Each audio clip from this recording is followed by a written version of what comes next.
দিন যত যাচ্ছে গোটা বিশ্বে অন্তর্বর্তী সরকার প্রধান ডক্টর মোহাম্মদ ইউনূসের গ্রহণযোগ্যতা আর ক্ষমতা বেড়েই যাচ্ছে। তার সর্বশেষ প্রমাণ ইউনূস মোদি বৈঠক। না করেও বাংলাদেশের প্রধান উপদেষ্টার সঙ্গে শেষমেশ পাশাপাশি চেয়ারে বসে আলোচনা সারলেন নরেন্দ্র মোদি। আর এবার বাংলাদেশে আসতেও বাধ্য হবেন তিনি।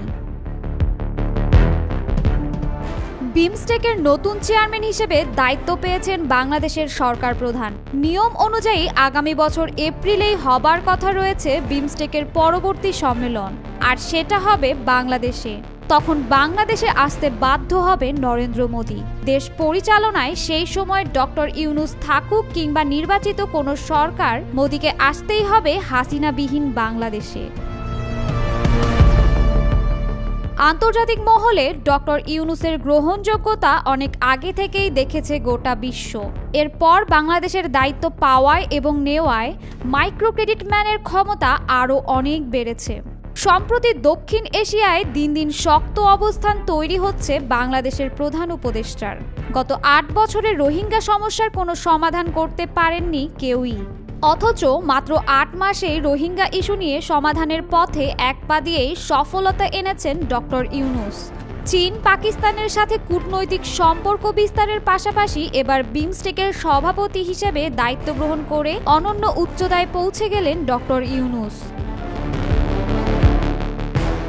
আগামী ২ বছরের জন্য বিমস্টেকের সভাপতিত্ব গ্রহণ করেছে বাংলাদেশ।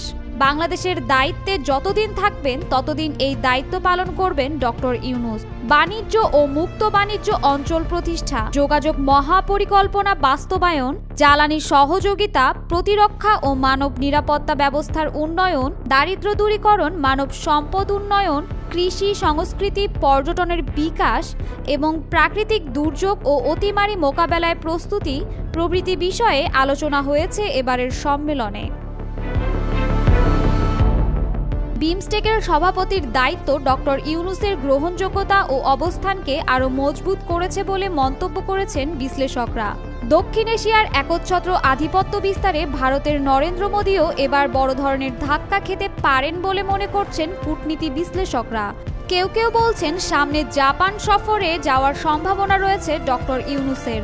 এই সফর সফল হলে দক্ষিণ এশিয়ায় বাংলাদেশের অবস্থান মজবুত হবে এবং ক্ষমতাও বৃদ্ধি পাবে বলে মনে করছেন তারা।